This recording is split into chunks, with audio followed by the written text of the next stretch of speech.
Hello guys! So, ang topic natin for today, eto, mga sikreto para mas mahalin ka pa ng lalaki. So ladies, kung gusto mong malaman ang mga ito, panoorin mo ito.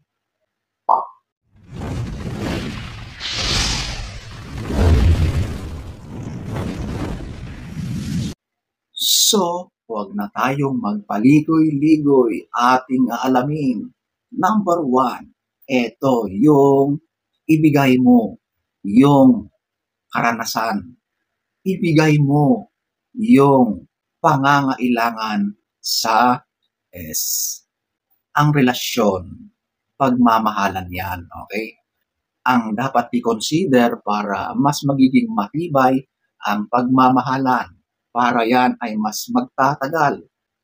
At isa sa pinakamahalagang aspeto dyan ay yung S, okay? So, alam nyo, kahit mahal na mahal nyo ang bawat isa, kung wala ang ganon, sigurado na magbabago at magbabago yan, okay? Kasi ginawa yan para pagsaluhan ng dalawang pagmamahalan. Siguro sa umpisa, maiintindihan mo pa, matitiis mo pa, pero kapag tumagal ng tumagal yan, katawan mo na ang magdidikta kung ano yung mga pangangailangan mo. Kaya napakahalaga ang S sa relasyon. At kung yan ay talagang naibibigay, talagang pinagsasaluhan yung regular ang bagay na yan, sigurado na masayang-masaya kayo at sigurado na yung pagmamahalan ninyo ay mas tumitibay, okay? Kaya ladies, kapag gusto mo na mas lalo kang mamahalin ng iyong partner, ibigay mo yan, okay? Gawin mong regular yan. Number 1. Number 2, pag-appreciate mo sa kanya kahit doon sa mga maliliit na mga bagay. Alam nyo, ang lalaki ay uhaw yan sa mga pagpuri. Kaya kung ikaw ay madalas mo siyang pinupuri, sinasabi mo sa kanya yung mga ginagawa niya, ay natutuwa ka, kahit yung mga maliliit na bagay, sigurado na matutuwa yung partner mong lalaki. Kasi lalaki yan eh. May ego yan, may pride yan. At bilang magkapareha, magkarelasyon, kapag sa iyo mismo galing ang mga ganyang pagpuri, yung partner mong lalaki ay mas lalo siyang mai-inlove sa iyo. Uhaw yan sa mga ganyang bagay. Kaya bilang magkarelasyon, sabihin mo yung mga nakikita mo na magagandang nagagawa niya. Pag-appreciate sa kanyang itsura, yun lang, sigurado na ang laki ng kanyang ngiti. Okay? Talagang busog na busog ang kanyang ego kapag ganon. Number 2. Number 3, malambing or nilalambing mo siya. Ang mga lalaki, talagang weakness nila yung mga ganyang gawain ng babae. Okay? Ang mga lalaki kasi ay talagang bihira sa kanila ang nagpapakita ng emotions. Talagang hirap sila na ipakita yung soft side nila, which is minsan sa isang relasyon, yan yung paglalambing. Kasi ang lalaki ay talagang masculine yan. Kaya bilang babae at bilang pagpapakita na mahal mo yung lalaki, yung simpleng mga paglalambing na yan ay grabe ang effect niyan sa lalaki. Kapag alam mo na masama ang araw niya, napakaseryoso niya, lapitan mo siya. Maglambing ka doon.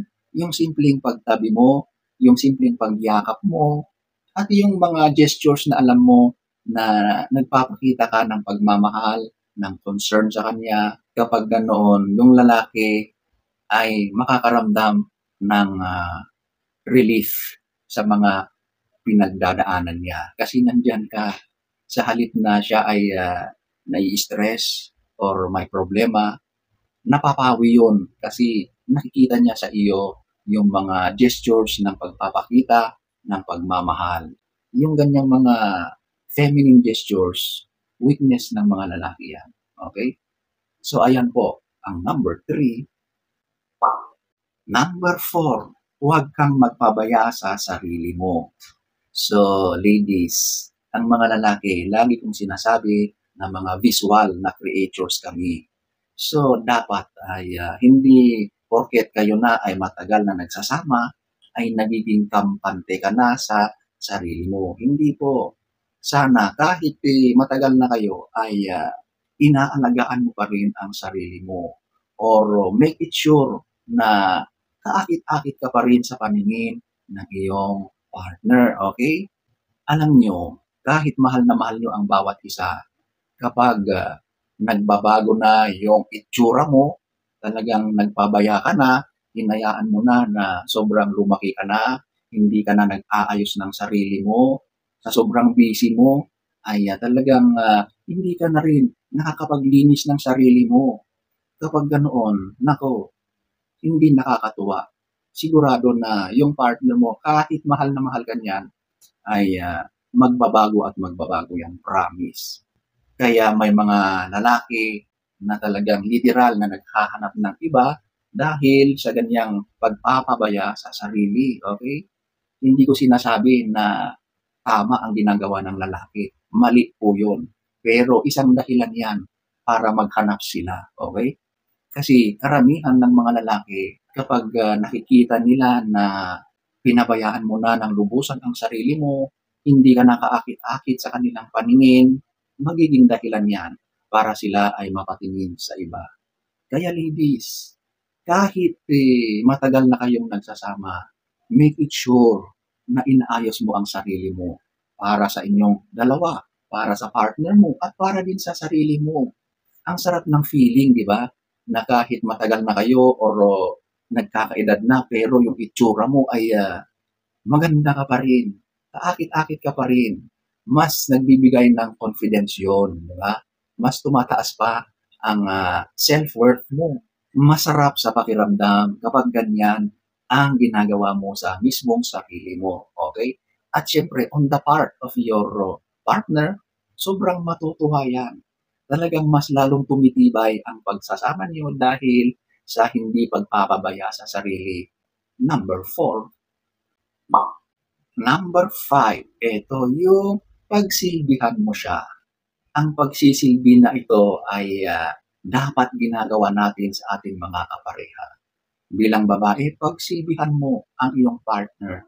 At yung lalaki, pinagsisilbihan ka rin niya sa pamamagitan ng paghahanap ng trabaho. Mag-provide para sa inyong dalawa, sa inyong pamilya. At ganun din dapat ang ginagawa mo. Yung pinagsisilbihan mo siya sa pamamagitan ng paghanda sa kanyang pagkain, sa inyong makakain, yung mga gawain na alam mo na nakakapagpagaan sa mga araw-araw na gawain ng iyong partner, yung mismong paglinis sa inyong tahanan, pagluto, paglaba, ang mga yan ay simple na pagsilbi sa iyong partner. Sana huwag niyong sabihin na nagiging alila kayo, nagiging katulong kayo sa inyong mga partner. Huwag sanang ganon. Kasi sa panahon ngayon, yung simpleng pagluluto, paglilinis ng tahanan, paglalaba, ang pakiramdam na ng ibang mga kababaihan ay nagiging katulong na sila. Hindi po. Dapat nagtutulungan kayong dalawa, okay? Ang lalaki nandun sa labas, nakikipagbanat ng buto para i-provide ang mga kailangan sa inyong pamumuhay. So dapat yung simpleng household ay sana nagagawa mo rin. At syempre doon din sa lalaki, kapag nakauwi na siya, dapat tutulong din siya sa mga gawaing bahay. So dapat ay pinagsisilbihan niyo ang bawat isa. So ayan po ang number 5. So, ayan po, ang ilan lamang sa maraming sikreto para mas mamahalin ka ng lalaki. So, sana ay nagustuhan niyo ang ating topic for today. Next story time. Don't forget to subscribe.